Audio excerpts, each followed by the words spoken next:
song. Welcome back. Three Guys, Many Games. We got a big week of lacrosse that just happened. I'm here with Rob Smalley and my dear brother Vin. We have a new number one, guys. Richmond. The Spider took over. Give them the weeks. It's like Give them the week. Give them the week, Stephen. What week are we? What week is this? Well, so give this the date today. coming week will be. Well, today is March 30th, so it's week 9 Monday. of our picks that finished, and week 10 will be coming up. By the way, it was a bloodbath for Vinny this week in the picks. 1-6. I mean, I think it's harder to go 1-6 than it is to go 6-1. I think it's harder. If anybody can do it, I can do it. What do you think?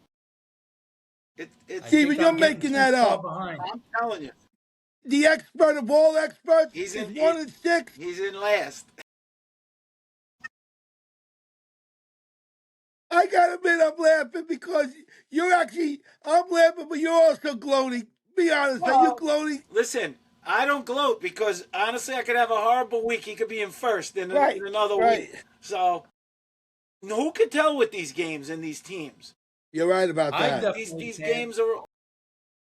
Well, they're all over the place. But the one thing we did establish is that we have a new number one ranked team, and that is the Spider. Smalley's been calling it all year. He's behind the Spider. What do you think, Smalls? That's your new number one. Well, I think the coach is under the radar. They got a coaching staff that all they do is win now. They took Cornell last year to a 1-goal game at Hofstra. He really hasn't got the credit the guy deserves. I'm a victim of doing it too. I talk about the Dukes, the North Carolina, and all the good teams, and we don't really dwell on Richmond. The Spider has landed, and he's now considered the Black Widow. Well, but now you got a massive test. For all, it's just happening at a perfect time. Saturday, they got to play Notre Dame in Chicago. So, that's a battle of what's Notre Dame? What did they drop to, Vin? 4. Notre Dame went down to number 4. Okay, so now you got a number 1 versus a number 4. Probably the highlighted game of the week. I'm going with Richmond. I'm sorry. Well, I don't know Probably if that's going to be a 1.5. game. The highlighted game of the week may be Syracuse and Carolina. That's another highlighted game of the week, obviously. No way. It's got to be Richmond and North. Well, you got 1 versus 4, and you got 2 versus 3 this weekend. So that's 2 pretty heavy-duty games right there. Yeah, that's as high-ranked games as you can get. You got the top 4 going, at each other. I think Richmond's going to win that game. I really believe in Richmond. They're hotter than hot. I mean, come on. You look at the last 2 years, the way he's been playing in big games, he's come up big. This coach can game plan. Listen, he might be coach of the year. This guy's unbelievable. The one thing you could say is they're figuring out ways to win, right, Vin? I mean, they've won, and they're beating teams up pretty bad. Granted their schedule, they don't play the strongest schedule, and after this game against Notre Dame, they don't really, you would imagine, have too much resistance because then they play St. Bonaventure, St. Joseph's, High Point. So it's realistic that it's possible they could be going into the NCAA tournament undefeated if they beat Notre Dame. Yeah, I would say that's probably likely. Is that more pressure, do you think, on a team like Richmond to have to enter some of the key NCAA games potentially undefeated? I don't think so. I think the coaching staff is just... Boy, this guy. I think you better put your ice cream down for a little bit before it starts dripping down your chin and we have a mess over here. Can you stop eating for a little bit? What do you think? Can you, for maybe just 5 minutes, stop eating? It's some act. He's eating his Haagen-Dazs. Oh, he got. All I'm right, just about done. Yeah, I'm but going to give you back. my view on the thing, Stephen. I think Richmond, if they win this week and they run the table and they're undefeated going into the playoffs, I think they get the 1 seed for the playoffs. I'm talking about the national, Right. not their conference. And Right. I think at worst they get is number 2. If they're undefeated, they got to be 1 or 2 with the seeding, right?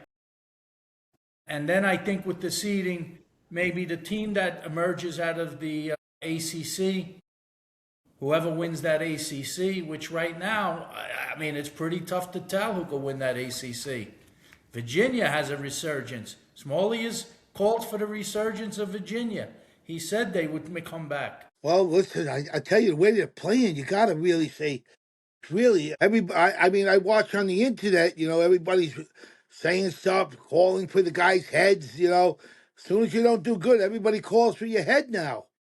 I mean, coach has been there. If he comes back and he gets the playoffs and he makes the Final Four, listen, anything can happen. Anything's possible. Yeah. But that's why it shows you it's a long season. There's ups and downs. Right, There's correct. guys get hurt, they get healthy, they come back. Virginia, yeah, they put the game, they beat Notre Dame, and they look good. I think Virginia, offensively, they're as talented as most teams in the country. They can score. We know that they have an ability to score. They got the Millen brothers. They got a lot of pieces there. What about Colsey? Is he still playing? He's healthy, right? He's still playing. So they do have that. What's the other guys? Sunderland. He's a nice little player. They just have a lot of good players. Man, Balsamo jumps in there. He adds to the equation. They have a lot of guys that offensively. The question mark has always been defensively this year, and they seem to be playing better. Last game they stepped up much better. Listen, sometimes it takes time. Maybe it was the turn. This is their turning point. Their defense looked About much better. Terenzi from Long Island, Joe Terenzi. I was going to say, and Joey Terenzi, I think Terenzi gave them a spark. Since he's back in the lineup, Right. He had 2 big goals in this game. Tight game. He scored 2 big ones against Notre Dame. One at the end of a shot clock. He caught a pass, falling down. He put it in. So don't count them out. I mean, they're going to be playing a lot of offense. He's one of my former players, isn't he, Vinny? That's right. Yes. Smalley coached him. He's one of my former players. He is. No, but he reminds me of the Road Runner. He is the road. He's so fast. His legs move so fast. He is playing a lot more on the offensive end. I didn't think he was going to play. Yeah. I didn't think he was going to play as much offense. Have you guys? I haven't heard much. You guys talking about Maryland and my dear friend Tillman. I mean, last week there's one player on their team had 8 goals or 8 points. I'm not sure. He seems to be getting healthy. Mm-hmm. Could Maryland make a surge? Mr. Spanos is back with the 8 goals. They beat down Michigan. And when you think about Maryland and the tough schedule that they've had to play, and they were banged up and beat up a little bit in the beginning of the season, and normally he makes his run at the end of the season anyway. Why not them? Can John Tillman make the unthinkable? Can he make a run when I heard people on the internet? They can't do it. Can he come out of the woods? I mean, it's a long road, man. He's got 4 games with all 4 teams in the ACC. He's got to play, right? He's got to play Virginia, right? Again, right? No. He doesn't play. He's in the Big Ten. No, not Virginia. Get your conference. They're in the Big Ten. Hold on a second. I'm saying, but he has games. Doesn't he have games left with people in the ACC? No. He's got all Big Ten games. It's all Big Ten now. Yeah, he's got Ohio State. He's got Ohio State, Rutgers, and Hopkins. I think all 3 tough games. Those are possible wins. Yeah. Yeah, he could beat all 3 of those teams.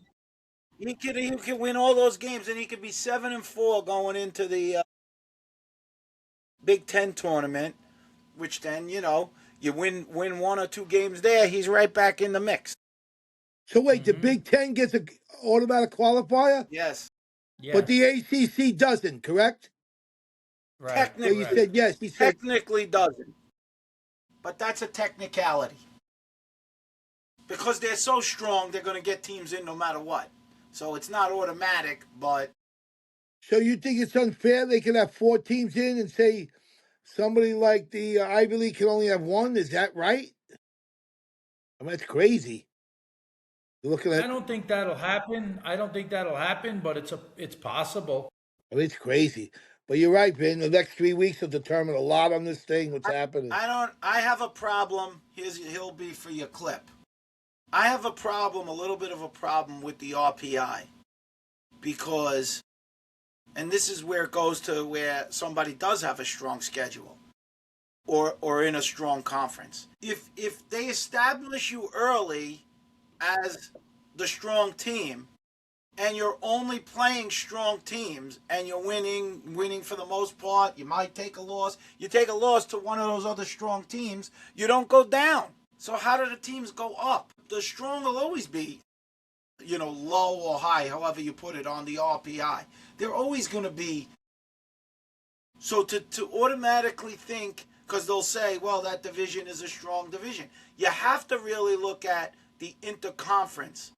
How is the ACC done against the Ivy League? And how is the ACC not good done against the Big Ten? Well, we know one thing. The Ivy League didn't do well against the Big Ten, certainly with Penn State, because they got 3 losses there. Harvard got killed by North Carolina, so that didn't bode well for the Ivy League. So does the Ivy League, Vin, does the Ivy League bop down to what might have been considered potentially 3 teams and maybe be 2 teams? I think it'll go to 2 teams. You gotta give Vin a chance to, Johnny Lag, you gotta give him a chance to answer, because he's missed the lag. So if we ask him a question, you gotta give him a second. I think, Yale had a good game this week beating Cornell, but I still think that if I was looking at who I think is going to be there from the Ivies, it's going to be Cornell, Harvard, and Princeton. I think those 3 have about the best chance to make it. Yeah. And that could possibly, depending on how other things shake out with these other conferences, it could go down to 2. But I think if should they give the Ivies 3 before they give another conference 4? I think you got to consider that. Well, then that would mean, under your logic, if Ivy League gets 3, then the ACC wouldn't get 4. Right. Most likely they'd get 3 at that point. That would be a tough. Look at the teams you'd potentially be leaving out. Who are your 3 ACC temes? Well, people would have thought Virginia would be out already. People thought that they were finished, but we're not kicking them to the curb just yet. But theoretically, if they were the one that was out, if they were the ones that were out, then you got down to, if it was going to be 3, now you got Duke, Notre Dame, Carolina, and who's the other one? Who am I missing? Duke, Notre Dame, Carolina, Syracuse. Yeah, I mean, can all 4 of those make it? Those are all good. Those are all good teams. That's why, we talked about this last year. We come full circle. We talked about expanding this tournament out. Put these teams. That's why these conference tournaments, I'm not big on these conference tournaments. I'd rather see these guys, after they've played their conference schedule or mixed in, play some out of conference, and then just do it on the rankings. The conference play-in type thing, you get bid stealers and everything else, and a team gets knocked out. They had a great year. What was the one year? What did Army have? 1 loss, but they lost in their 1 or 2 losses, and they lost in their conference, and they got knocked out. Come on, that was kind of rough. The year Notre Dame got knocked out, maybe back to back, they probably. maybe what they have to do is like you're saying, get rid of the conferences, make the whatever through the round robin of games, whoever has the best record and come up with some tiebreaker system, that becomes the automatic qualifier, and then you don't have to play the conference. Once everybody plays each other, you give them the automatic bid. What do you think about that, Smalls? You're an expert in the basketball bracket. I don't even know. It's so hard. It goes back and forth. I don't know. I don't really know what's the best. If Smalley was in charge, they'd have 72 teams in the lacrosse bracket because he doesn't want to be. He doesn't want to be mad to anybody, so he would have them all in. Right, you'd have more. You'd have to expand it. Definitely, you have to expand it. I mean, it gotta.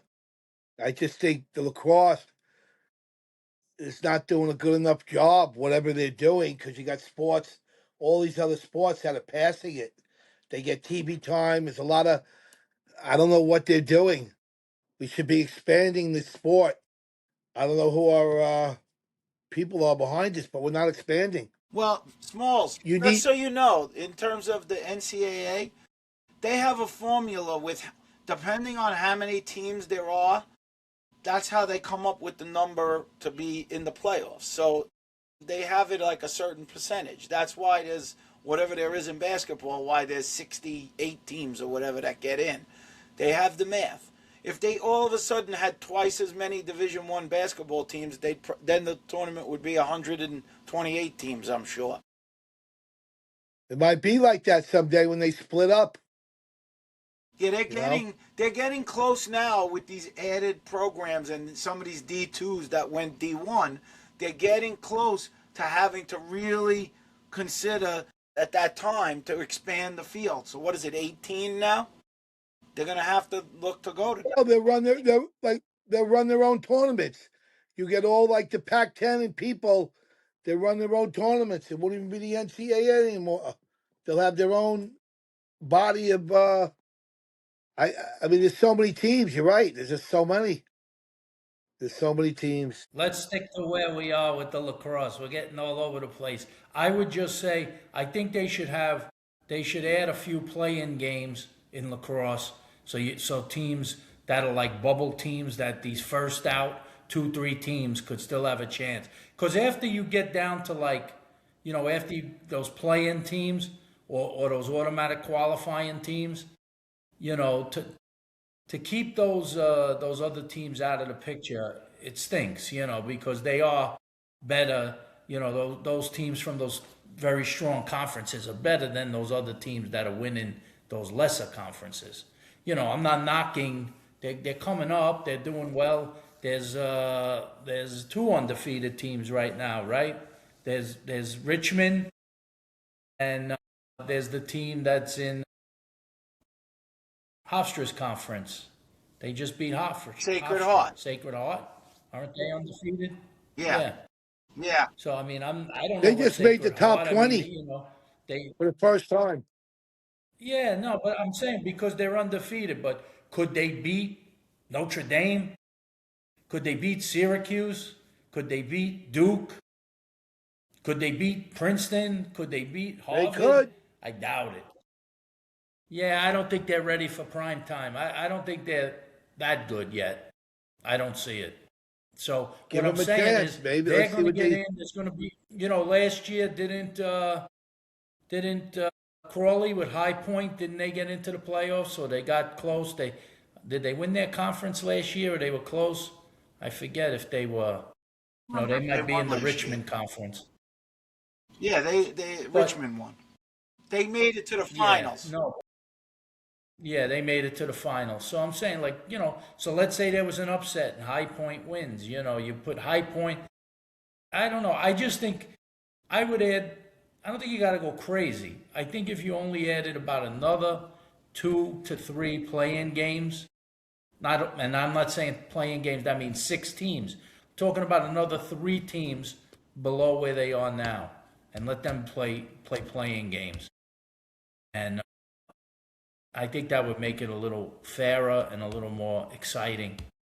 And I wouldn't be surprised if one of these teams at the end of the year could win a couple of those games. They win a playing game maybe, and then I think they could win a first round game, depending on who they played. You got to remember the reason why they created these automatic bids.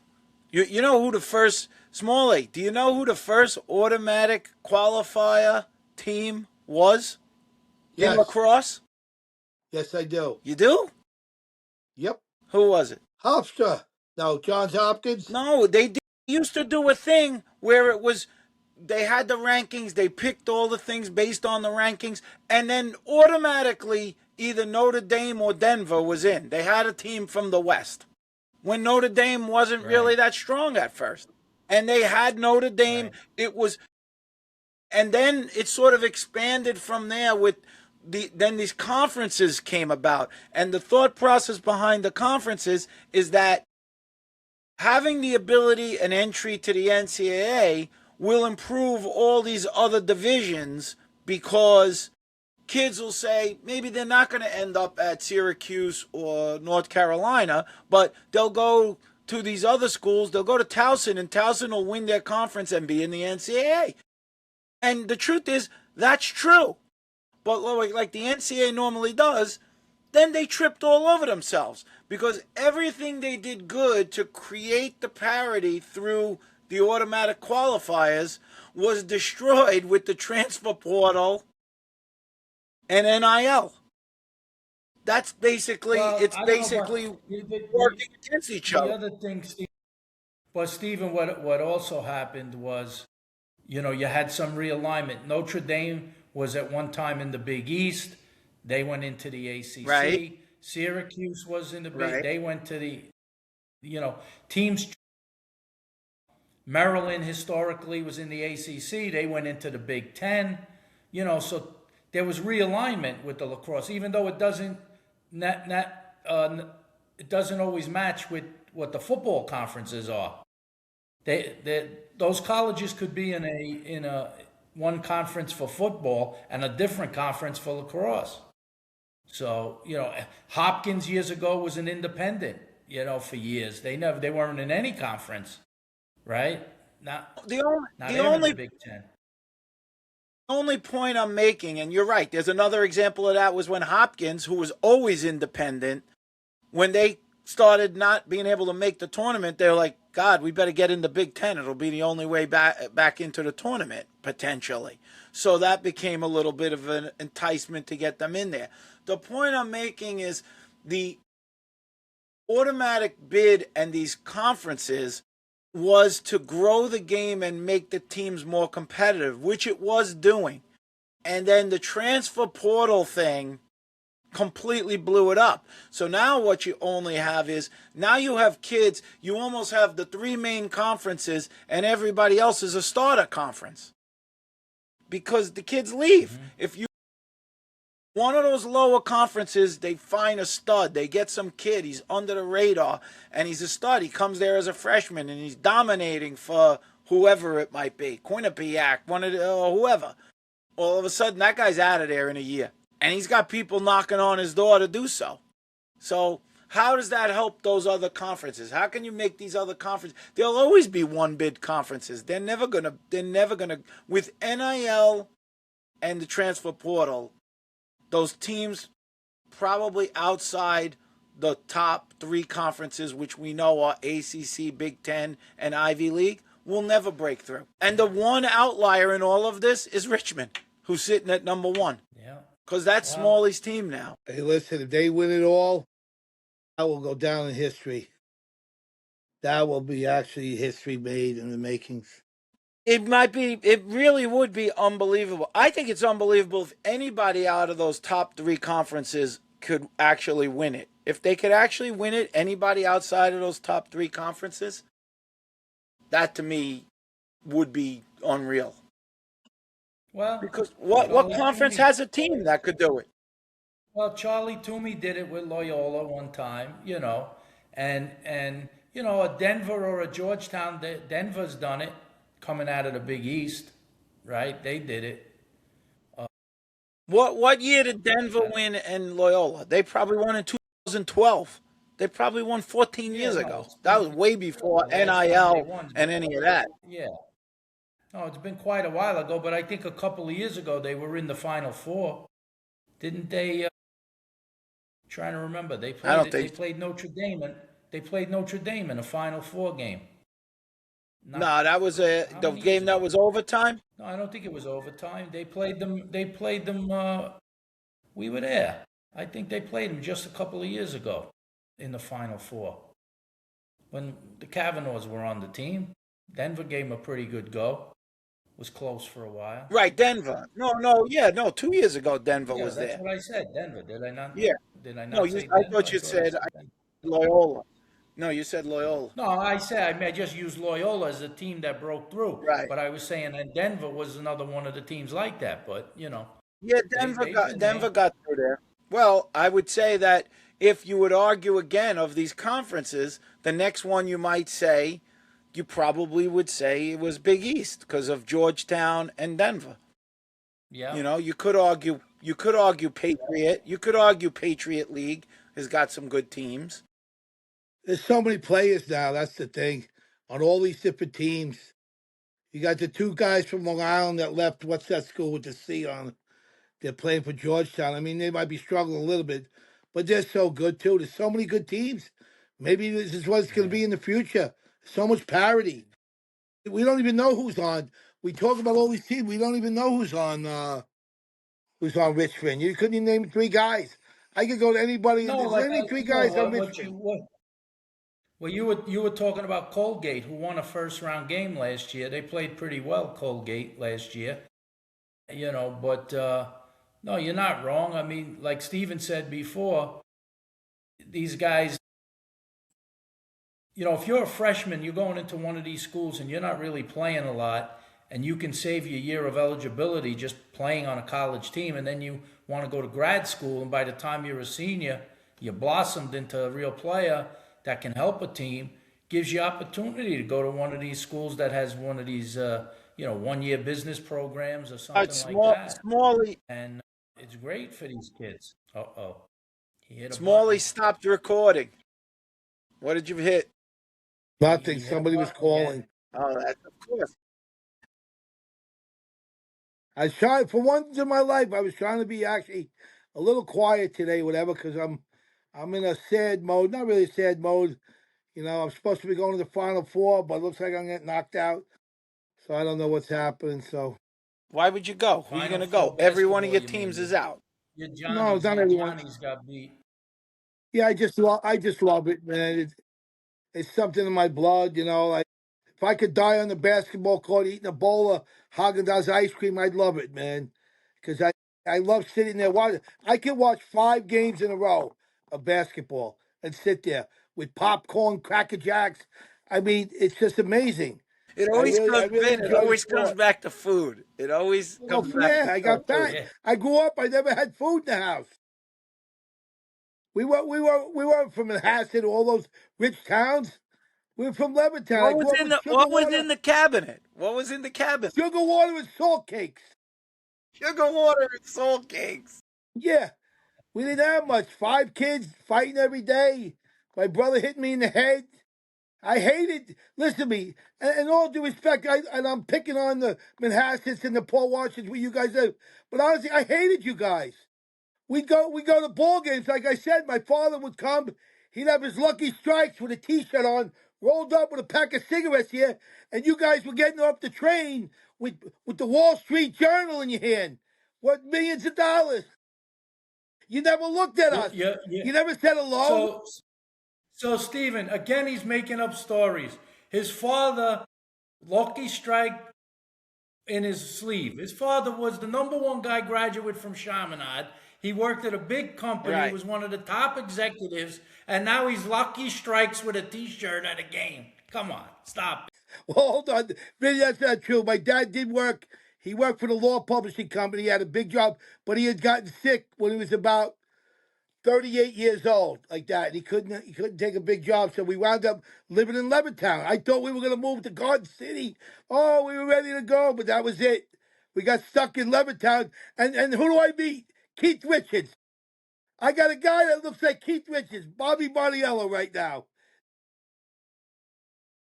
Keith Richards. Anyway, we're getting off track here, but yeah. No, so wait, I want to talk about a couple of the games and a couple of the games that were pretty tight and you could argue ended a little bit, not controversially. Syracuse up in the Dome was a great game with Duke. I watched most of it. Two tremendous teams. You know, Syracuse is tough to play in the Dome. And they come out with a 1-goal win. They got up a couple. Duke made a late charge. And a little bit of a controversial call at the end of that game. And what did you think of that call, Vin? Well, let me go back a little bit because I think that most people felt like Duke was untested, that their schedule was watered down, that they hadn't really beaten anybody, even though they're putting up big numbers. So this was going to be really their first true test of the season, playing Syracuse in the Dome, where they haven't had a lot of luck other than a few years ago when they won that game in overtime when Charles Balsamo scored that goal running down the alley to win that game.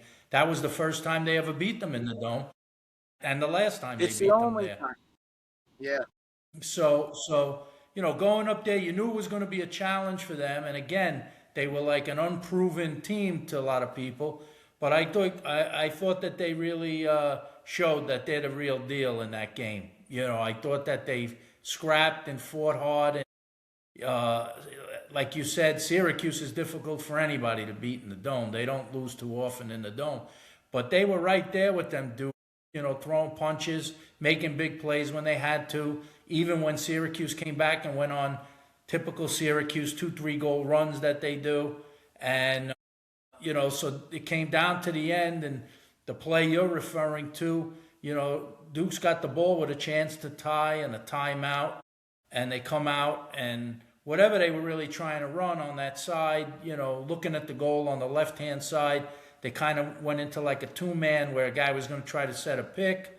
But then he kind of, I don't know, he bailed on the pick. Maybe he thought he was moving a little, so he didn't want to make contact.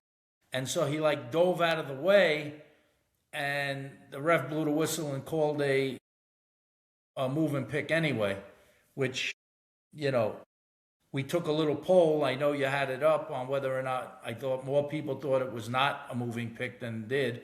But, you know, and I guess close, from a referee standpoint, you're not supposed... It was close.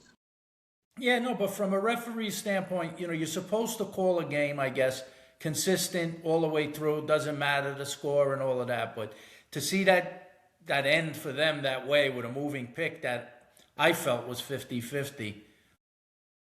Honestly, other than the kid went to the ground, there were a lot more moving picks in that game than what that kid did. You know, and they didn't call them all games. So the consistency to me is not there. And especially down, you know, with less than 30 seconds in a game to blow the whistle and take it away and end the game, I didn't think was right. I thought he should. What is actually the rule? What is actually the rule? You got to read the rule book. To me, somebody's got to have a rule book with it. To me, well, all right. If we could read the rule book, but I'll give you what I think the rule is. If you don't make contact with somebody and you're just running and you don't even make contact, I don't know how you could call it a moving pick. A pick is supposed to be, a pick is there so that the guy does run into you. You know, that's what you're trying to accomplish with a pick, that a guy actually runs into you. If a guy runs around you, every game, doesn't a guy go underneath the pick? You know, if you're standing still, aren't they always moving a little bit? I mean, I just think that was a very tough call to make at the time. The rule, if you want to say, well, what do you think? Listen, I'm not reading the rule book. I cannot tell, but what I can tell you is he was running there. He didn't stay stationary at all. He very slightly, I mean, he could have not called it, but very slightly, he hit part of the stick, if you watch the play, and he touched the bottom of it. It's a moving pick. He slammed it. And also, what I think they look at now, I know you're going to slam me for this, is they look like a 10th inch. He's going to run into the guy. They don't want injuries on a moving pick. It's like they run into the guy. and he wasn't stationary at all. Then he falls down. It's like, hey, let me just say two things on what Smalley said and what annoys me about how they do these things with the picks also. Let me just say a couple of things. Number one, watch 100 games where defensemen run over guys. They run over the pick. When I say run them over, I'm not talking like running around them. I'm talking running through the person.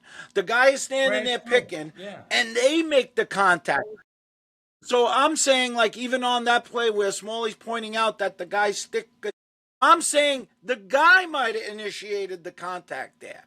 That happens. The second point I want to make on the guy, the way he went to the ground, it looked like he avoided him, is what's the difference? He did it a little more sneakily because it looked weird the way he kind of went out of his way. What's the difference between that and when they slip a pick? Except that he kind of fell to the ground. What was the difference between that and slipping a pick? Because the rule is you're supposed to be somewhat stationary, at least for a short amount of time. You're setting a false flag. Like, it's like, he was stationary. I thought he was stationary for a short period of time. I thought it looked to me like he saw that guy barreling down and he was big, and the guy said in the pick was a little bit small. Exactly. And he was like, I'm bailing here. Smalls, if he would have stood there and the guy barreled down and bowled him over, and then they end up switching or whatever, and the guy's knocked down onto the ground, should that be a penalty? Yeah, like I said, the rules now, this is why everything's changing. You got to, I don't know the rule book. Somebody should actually have a rule book in every game now to pull it out to see what's going on, to teach people. We don't do that. Everybody's speculating like us. And all due respect, I'm pretty sure, we're having fun on the podcast. I'm pretty sure they got rule books at the game. I think at the box they have a rule book. I think the refs know the rules, but I mean, I think if they had to look it up during the game, there is a rule book there somewhere. But they're not on top of it. So you can have rules, but if you don't talk about them and no one knows what they are, you got all kinds of people throwing, yelling, this, that. No one knows the rules. Coaches don't read rule books. But if you run at a guy, Smalls, just imagine you're a guy making like you're running to go set a pick, and you're going to torpedo the guy's knees, and you dive, but you miss him. You on purpose. Is it a moving pick with no contact? It was a very slight. You could not call it. Yes, the answer is yes. It's like when you're playing basketball and the guy goes up and he touches him slightly. You can let it go or it's a foul. This is the problem with basketball too. Like that. He touched his stick. I saw it very slightly, but he called it. That's the whole thing. Yeah, these guys, you're saying he touched his stick. It looked more to me like he reached his hands out to the kid and brushed on him. Yes, but look, that's what he did, which is what they normally do. All I'm saying is, it's a very, I don't like the call coming out of the timeout, what they were trying to run. I don't know what they were trying to run. It didn't look effective anyway. Looked a little ugly anyway. Yeah, why did he do that anyway? I don't know. That's what they ran. But I just thought that, I hate to watch a game, a 60-minute game, that these kids, they play so hard all the way through.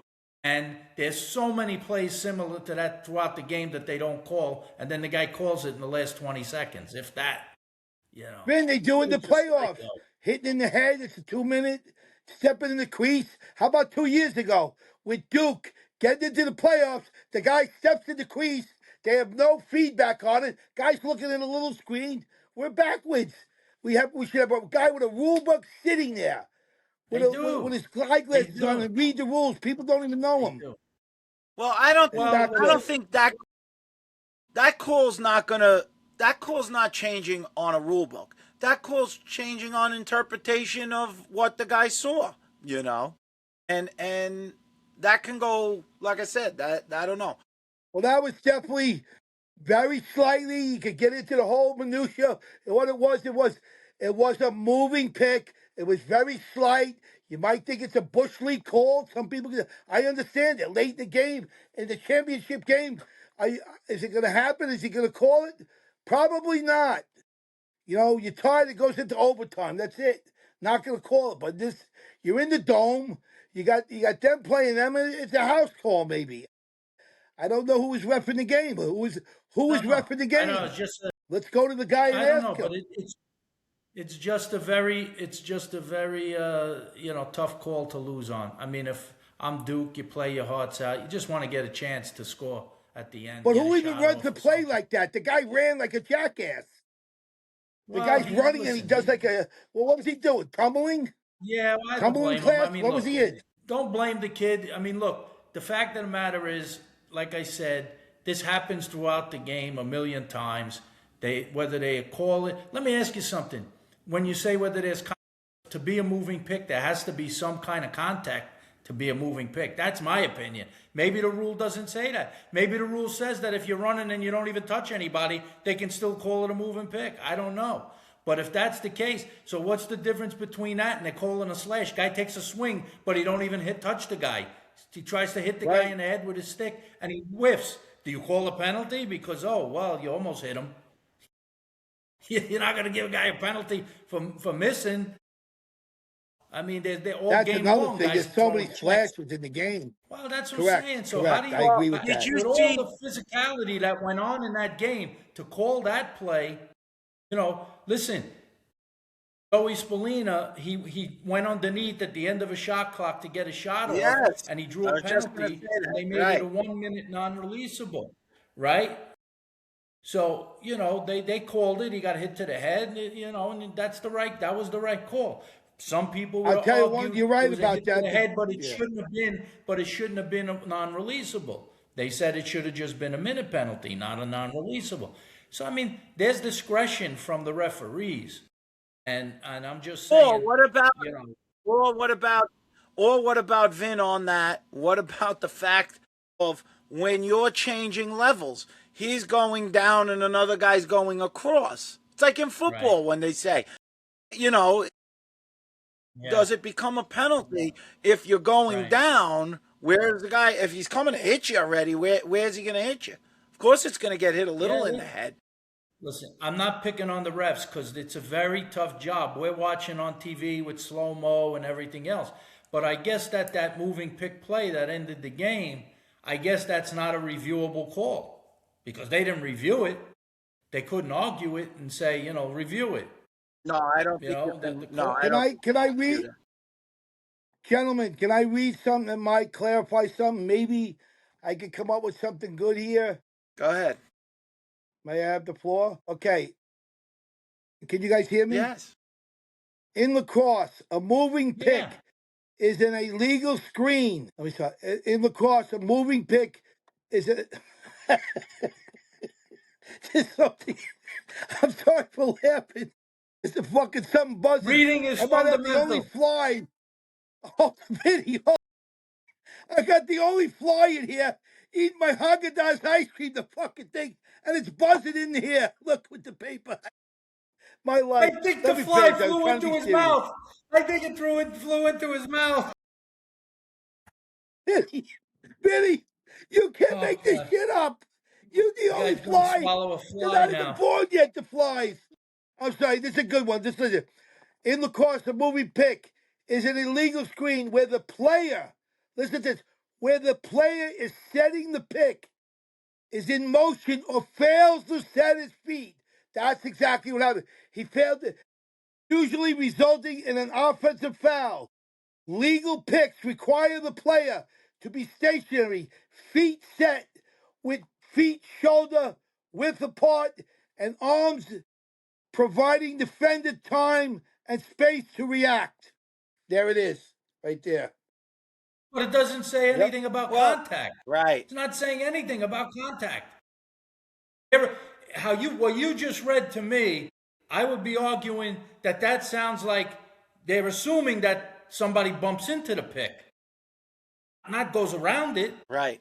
It's a complicated play. This is why you see smart basketball players, when a guy is kind of on a moving pick, they actually run into the guy on purpose so they get the call. He didn't really run into the kid. That's all I'm saying. But it looked weird where the ref was when he called it. I think he thought there was more contact than there was because he was behind it. I think the ref was closer to the sideline when he called that. He was behind. He was on the back side of it, not on the side. on where the kid was coming from.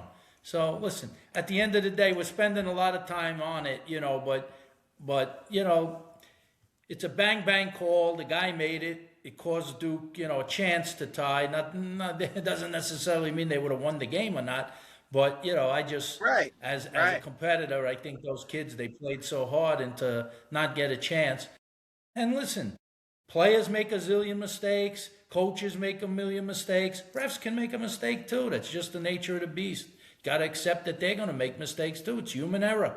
And they've tried their best since that time when you said the Duke guy ran into the crease and they didn't call it that year in the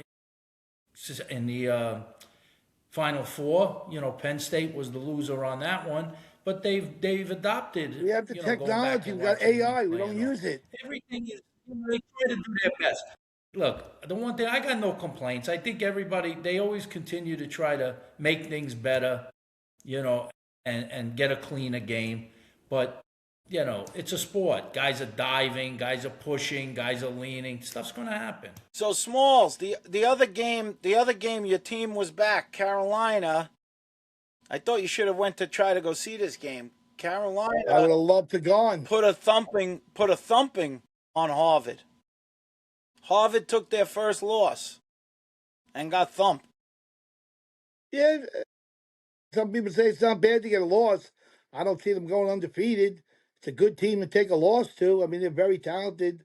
So I don't know how much ground they're going to lose. They didn't play great. Okay. They came out swinging. What were they, 11-0 or something? What were they? 8-0. No, not that much, but wait, no, I will okay. say, so 8-1? I will say they seem to get punished pretty good for losing that game. They went from 2 to 7. They dropped 5 spots, They dropped 5 spots with that loss. Well, that was a little harsh, I thought. They still would have been up a little higher. Real test now for them really comes with the Ivy League. They got the Ivy League tournament, yeah. You got Brown, Yale, Princeton, Cornell for them, right in a row. That's a tough little stretch. Those Ivy games are always competitive. Yeah. As you can see, because Cornell lost to Yale. 1 second, kids. Be right back. So Vin, the Ivy League, Cornell gets a big day up there, up at Cornell. Here he goes. Look at that warehouse he's got. Something to do. Where did he go? So yeah. I mean, look. Duke coming off a loss, right? Duke coming off a loss to Syracuse. They got Virginia, who ended up coming off a big win, and then they got Cornell, Notre Dame, and UNC. So if everybody was complaining about Duke's schedule, it's loaded down the stretch, And that's why I say when guys get all bent out of shape, they didn't play anybody and you're in week 8 or 9 or whatever. It doesn't matter. Sooner or later, they're going to be playing in each other and you're going to see the cream's going to rise to the top, and it's going to be who can get it together the best. The weather's going to start changing. They're going to be playing in warmer weather now, hopefully. I would think it will. But, who can travel better? And it's important for the seeding. It's going to be important for seeding for teams. If you can win your conference and get a better seed for the NCAA tournament and avoid maybe, not having to play one of the teams that is hot at the time, that's a plus. Right. Well, and this goes again, like you said, about the conferences. If you look at we're talking about the Ivy League, and you see how many teams are there that are very, very strong teams. But I was thinking, even going back, like when you look at Big East, you got Georgetown 4-4, Denver 4-5. It's unbelievable. Like even within, that's a decent division, and yet all the teams have pretty pedestrian records right now. Yeah. I was a little shocked the way Georgetown handled Denver, because even in the games that Denver lost to some very good teams, they were in the game. You know, they played tough defense. Right. Georgetown steamrolled them. I was surprised at that. Right. Well, I spoke to Joe. That what? You spoke to Corello, you said? I spoke to Corello. You know, he said, you know, that they were gearing up. They felt like they had a good week of practice, and you know, he was confident. That's why I was confident. I picked them to win. You guys went the other way, but you know, look at that. You know who actually is the only team with an overall winning record in the Big East, where you could say more wins than losses? Who do you think, Smalls? Marquette. In the Big East? Villanova. Marquette. 5-5. Marquette 5-4. Denver and Villanova are 4-5. Georgetown's 4-4. Marquette's 5-4. Providence is 4-7, and St. John's is 2-8. So, I mean, look at that. That's like, that is a, and they're all like right now, because they're just getting started within the conference. They're all, you know, this is where the conference is going to shake everything out.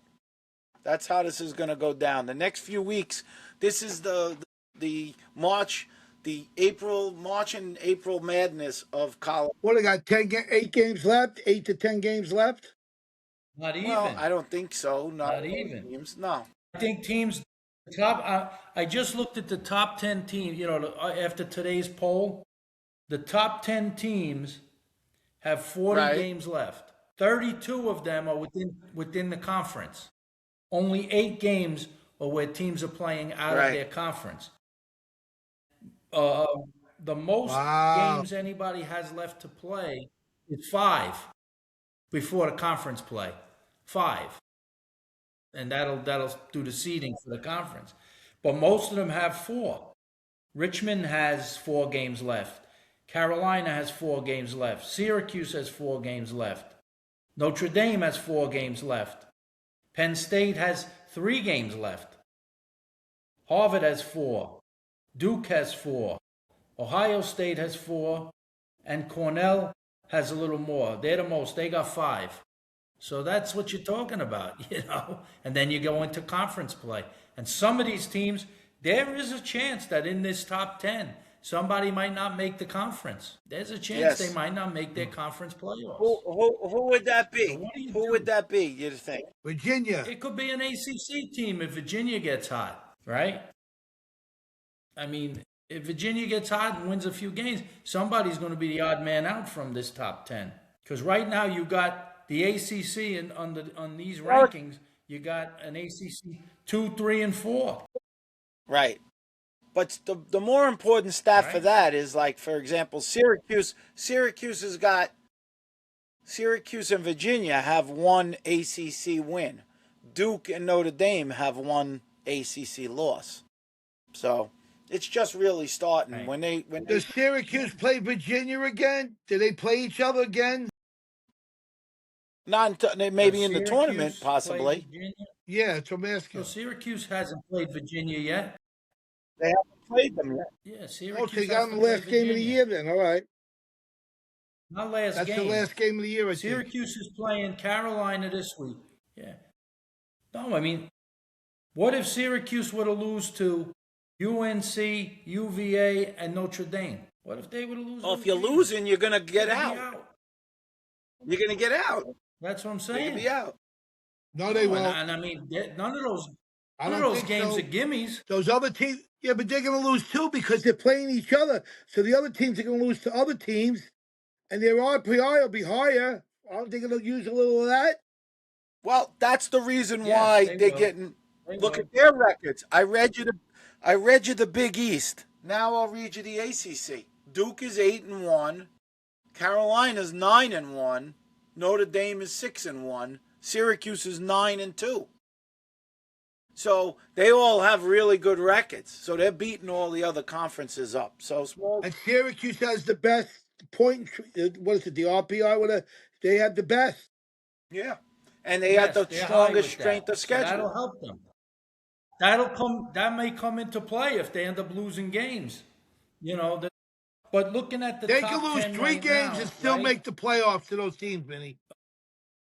They can't lose 3 of their last games. They got UNC, UVA, and Notre Dame. If they lose to those 3 teams, they might not even make the ACC tournament. That's true, but in all due respect, all those teams are playing within the league. Then you don't get the 2 extra games. No, I understand. Look, the top 10 is made up. They'll say they get it. They got You got Richmond that's in their conference. What's their conference, Stephen? What's their conference called? ASUN. Okay, so you got one team in the top 10 from the ASUN, 4 from the ACC. That's 5. 3 from the Ivies, and 2 from the Big Ten. That's the top Stephen, 10. can you clarify that for the fans? What does that mean? You just made a statement. No one knew what you were talking about. What? You said ASUN. ASUN is a conference. Is the name of the conference. I had one ASUN. What does it stand for? Atlantic Coast? No, what does it stand for? I don't even know what it stands for. What does it stand for, Vin? There's the teams. Richmond's in it. Jacksonville's in it. High Point's in it. Who else? Some of those Mercer, some of those Southern schools. No, Air Force, Jacksonville, Bellarmine. No, that's not even, what am I saying? I'm saying they're in ASUN. They're not even in that one. ASUN's even a different one. They're in Atlantic 10. Richmond. No, which conference are they in? They're in the Atlantic 10. No, they're not in Atlantic 10 either. No, 8-10. Richmond Atlantic is. 10. Yeah, they are. Yeah, Atlantic 10. Yeah. Geez, the one thing I have to. So that's better because they were in that ASUN. They used to be in that ASUN, Richmond. I think they moved. Yeah. They didn't know. And the one thing I fact check on you two guys, I gotta sit there. Maybe I'm the new fact checker. You are. Jiminy Cricket. No, listen, it's because it's embarrassing that we don't even know what conference the number 1 team in the country's in. That's what I'm saying. I know what they are. That's Smalley's. They're gonna win it all. Smalley's trivia question, and he's right. How many people? You looked it up. How many people would know guys on Richmond? Oh my God! Now I looked it up. He never gives me credit. Did I look up and say, "Hey, Steven, what are you saying about?" You sounded like A-Lop or something. I don't know what you were saying. Atlantic Cup. First I said, "What are you?" How many guys do you know on Richmond? Smalls. You probably 1. Well, they got one Chaminade kid on there, Gavin Creo. The other, there's got to be a Sullivan on there.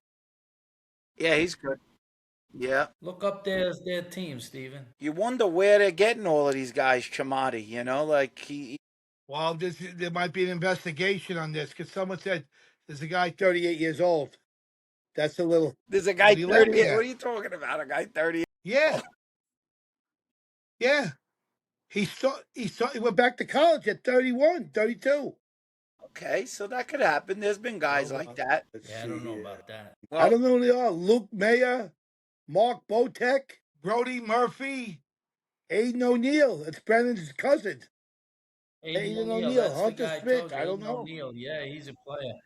He's very good. Talented, right, Ben? They're an excellent team. Yeah, no, listen. Joe Sheridan, Charlie Package. Gotta say we said the same thing about them last year when we saw them playing at Oxford. The real test is going to be when they play this weekend with Notre Dame. Handle. That's the real test. They had that game, that was a battle. Then we're going to know. What's what. I just thought they ran out of gas a little bit. They weren't as deep as Cornell. And that guy. Oh, this is the guy you like, Lucas Littlejohn. You like Littlejohn? That's your guy, Smalls. I love Lucas. Littlejohn. Lucas. Yeah. Gavin Creo from Chaminade. You got there. You mentioned right at the start, different guys. You mentioned, wait a minute, you said somebody else. Luke Meyer, I think. Vinny, he's got big numbers. Aiden O'Neill's got big numbers. Over 50 points for the year. Yeah. My God, this guy, Caden Creo. Joe Sheridan, yeah. Wow. Well, they've been putting up a lot of goals. They score. Oh, my God, they have a lot of points, man. Yeah. They're playing with confidence. That's going to be hard. Littlejohn is a finisher. Littlejohn's got 25 goals and 2 assists.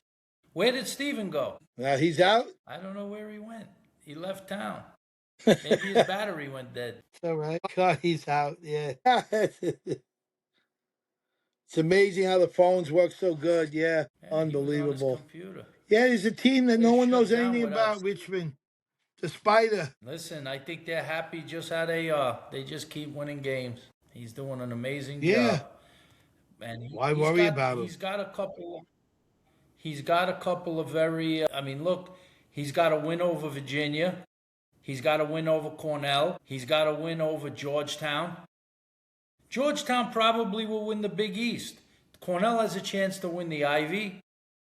And I don't know where Virginia will shake out, but those are three pretty impressive wins. They beat UMass. I mean, UMass is not outscoring Vinny. Yeah, look how they're He's scoring. outscoring the opponents 42-14 in the second period. They're dismantling people. Wow. In the second period, they just mow over you. 42-14. First quarter, 36-22.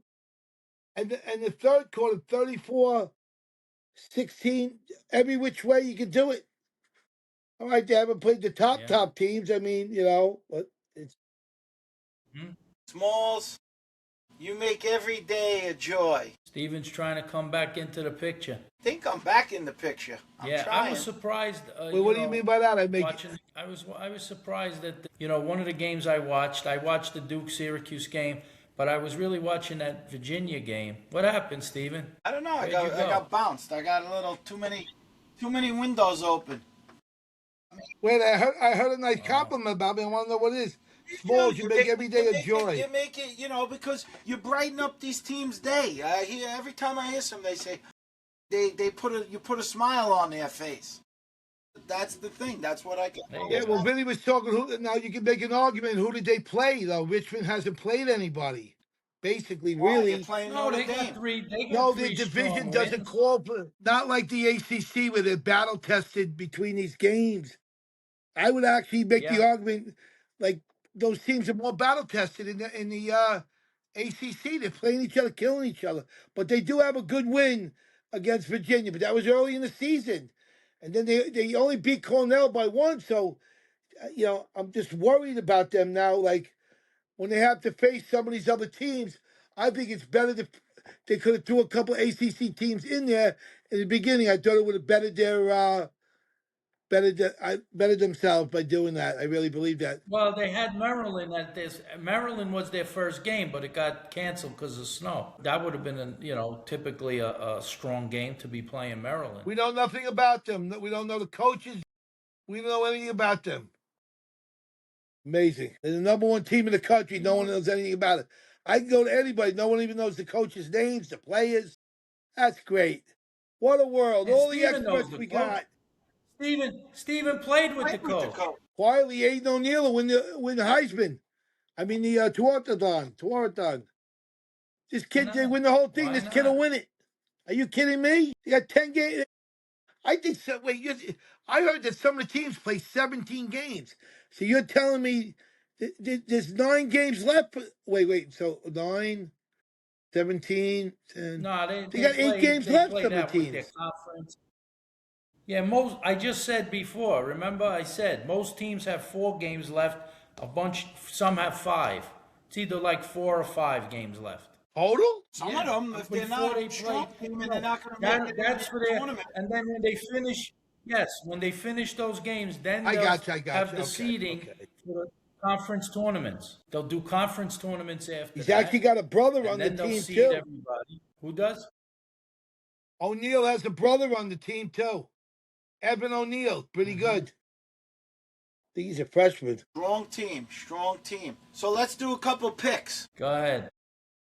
And then we're going to add some during the week. We'll add some more during the week, but we might as well, while we're on, put some. I mean, it's just so rough. It's like everything. Let me ask you a question. So you guys can pick Let me ask you one question. Can I ask you one trivia question about Richmond? Go ahead. A quick one. I know. We'll pick. You watched them last year, right? You watched them in the game. You were on the field. You guys are smart guys. Who is their sponsor? What uniforms were there? Who sponsors them? It's the stuff. You saw the uniforms. How good is your memory? Reebok. Oh, I have no idea. If I was getting killed, you couldn't even pick out the description of the guy that's killing me. I mean, come on, you guys are doing flakes in the grass. You can't do nothing right. Who was it? It's sponsored by what? Who is it? You're in the business. Adidas. You're in the business. I love that he gives you tests when he's looking at the thing on the screen. He asks us when he's looking on the screen. I'm not looking at it. Jesus, a spider. You're looking Really, right I had at those the, good you're shirts you looking got right at last their year, site. remember? What are you talking about? You're on the Richmond Lacrosse Spider, site. You remember think that? I don't know you're Didn't looking I at give the a nice Richmond shirt? Lacrosse site? Wait, hold on, Vinny. But didn't I make up something special last year for the suite? I had the spider shirts. You don't remember, right? I don't think All right, you what do we made got, anything guys? for Richmond. Let me tell you this. The last thing I'll say about Richmond, Chamati's come a long way. I'm pretty sure it was him. When we were on the Storm and we went on one of the road trips, apparel guy, they gave us these really nice bags, equipment bag, but you gotta tuck the handles. You know how the handle has the little cuff that you can tie the handles together? Rookie mistake. I don't think Chamati tied the handles together.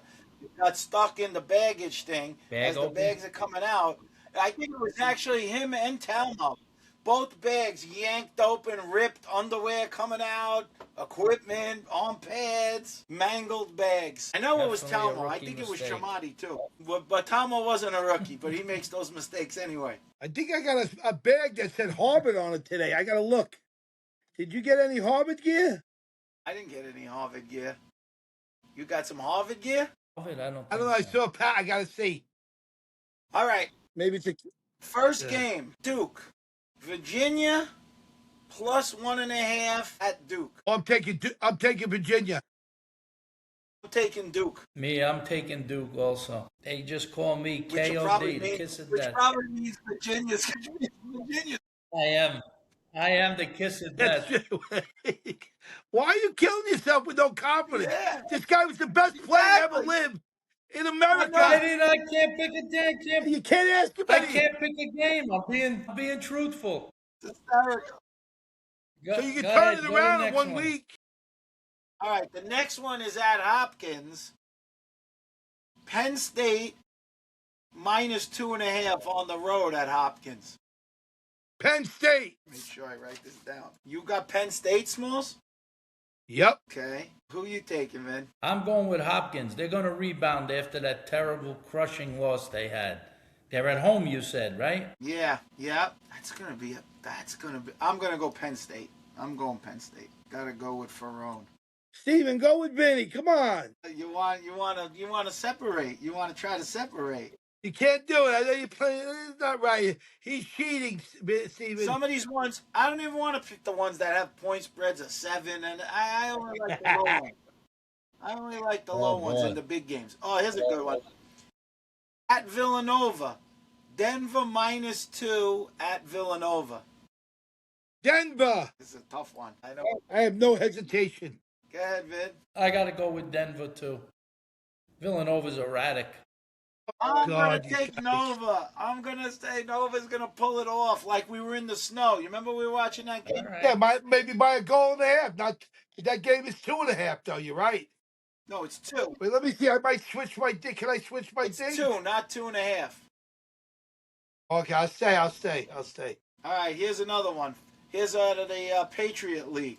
Loyola's home and underdog 2.5 to Boston University. God. I'll go first. I'll take Boston University. Loyola. I'll take Loyola. So Vinny goes BU. Wow, this is a tough one. I'll go BU. Oh my God, these clowns. And then, here's the biggest game. I think there's a couple big games this week, and this is definitely one of them. Richmond at home, minus 1.5 against Notre Dame. Oh, that's easy for me. I'll take Richmond. That's easy. Okay, Smalley's on. What'd you say? The game's at Richmond? Go Steve? Notre Dame. Come on, Vinny. Going for sure. At Richmond. Well, it's in Chicago. Vinny, just go Notre Dame, Vinny. It's at Chicago, though.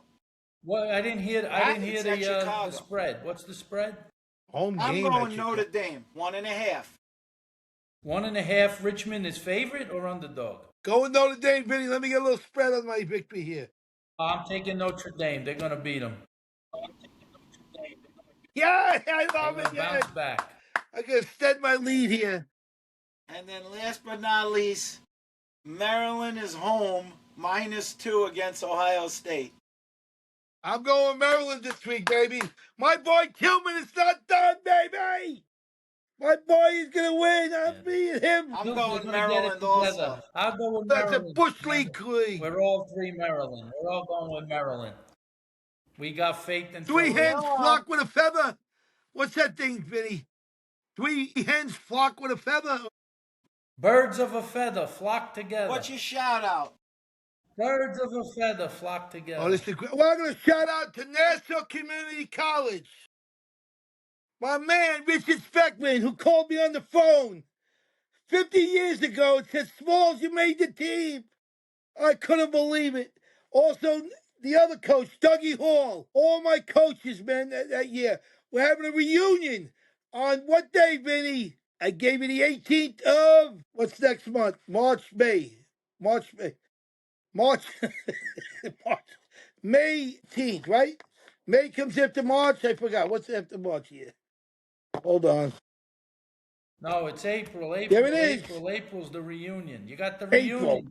April. You got the April reunion. 18th at 1 o'clock at Nassau Community, 1 o'clock. Speck was saying goodbye, boys. Be there or be square. Don't miss it. He owns it. 23 national championships. No one's ever done it like Speckman in the world of lacrosse. What he did for Long Island and everything. Even Vinny at one time got asked if he wanted to be at Nassau Community College. I don't know if it was beneath Vinny, but he was thinking about it. Even Vinny got asked. So many great players went on all Division I colleges. It's a dream come true. So if you're out there, 1 o'clock, 1 o'clock on the 18th. God bless Nassau Community Lacrosse. That's getting clipped out. My shout out. No, I'm saying I'm gonna have to get that out there. The word. We're gonna have to get them your invitation. I'd like you to show, Stephen. My shout out's gonna go out to Bonzo. I saw him out. Bob Boniello, the legend, the Maryland legend, Levittown legend. I saw him. Levittown Division, greatest high school player ever lived. I saw him out at a JV game at Kellenberg. It was freezing. I was in my car. I never got out of the car because I parked so I could see the field. And I only saw Bonzo when he came over. I couldn't even believe he was there. I said, you're at this game as cold as it is? He's a warrior. He could sit through anything, that Bonzo. If you stood Keith Richards and Boniello next to each other, you would know the difference. Someone asked me, did you play for the Rolling Stones? You look like Keith Richards. To the T. Hey, listen, we all grow old, man. I'm big and fat. I eat ice cream every night. Listen, we're all going to one place. It's the box. So what he said was he wants to, I told him, he said, I guess he wants to, he hasn't been many games with us, which he always comes to a few games. I reminded him, I said, well, put it on your calendar for Cornell and Duke, because he'll want to come out there, maybe hit the tailgates a little bit. Yeah. Tell him to bring his drumsticks with him. Right. He's got to have his drumsticks. So that's my shout-out. My shout-out's to Bonzo. Vin? What? Did Vinny say something? I didn't say Sir anything. Leg-a-lot. We got to wait for Sir Leg-a-lot. God, we're waiting for your shout-out. You ready for my shout-out? I'm shouting out Zuby Ejiofor for the St. John's Red Storm. The Storm. Oh my God. He was the best. He gave us 2 years of great basketball, played his heart out, brought a lot of excitement to Madison Square Garden, Conoseca Arena. He went out on his shield, played so hard. We love him. We love watching that guy. He's so good. And we wish him a lot of luck for the future. I think he'll be drafted to the NBA. It'd be nice if the Knicks had him. That's Smalley's guy. He loves his Zuby. That's his man. So I give Zuby a shout out. He was a very good person. That's a good shout out, Vinny, I have to say. And the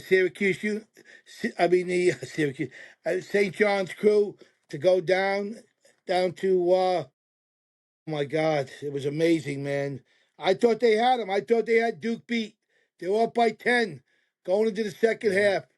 I just couldn't believe it. Oh my God. It was yeah.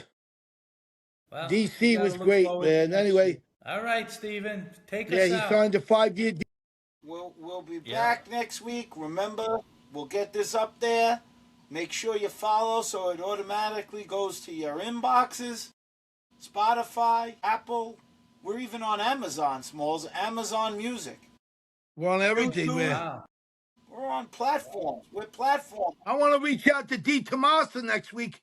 That guy's a legend. We haven't had him on in 2 years. Dito's a good guy to get on. But we get him on. We got to get him on. He's a 4-time world player. I think we should do, Steven, I think we should do a podcast up at Hofstra again, up in the box, so we're all together, and it was better that way when we're together. What day can we get up there, Rich? We got to see who they're playing. We'll go to a game. All right, guys. You guys are all right. And they got a new field. Am I carved up? Am I old? Do I have to keep my phone on, Steve? Yeah, keep it on, Smalls. Make sure you